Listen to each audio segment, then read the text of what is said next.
Hi, it's me again with Corel Draw Tips and Tricks, and this is going to be about the Docker called the Object Manager Docker or Object. Go to Windows, Dockers, and open your Object Manager.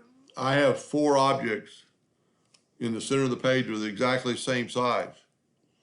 If I want to move the yellow one to the top, I can select the yellow one, hold down the Shift key and select my box and go T for top. I can select the red one, hold down the Shift key and select B for bottom. I've only got 2 left, so we're going to do the blue.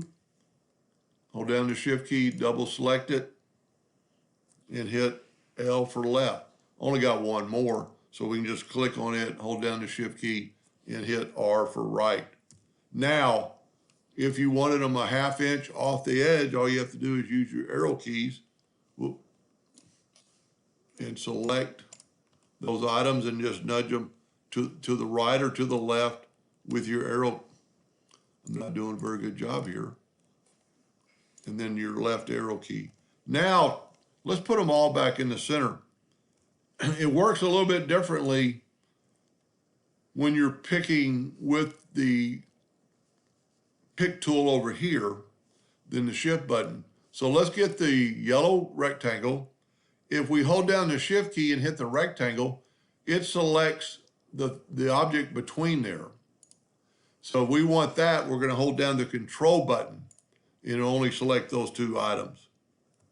And then you can put that one to the top. So if you want the blue one, you have to select it first, hold down the control button, hit the rectangle, and hit B to the bottom. Now, if you don't do it in that order, if you select the rectangle first, then the shift key, and then this one, well, I need to hold down the control button. And watch what happens when I hit L. It moves the box because I selected the rectangle first. So select the item you want to move first, hold down the control button, hold the rectangle, and then go L. Anyway, I hope that helped a little bit. Thank you for watching.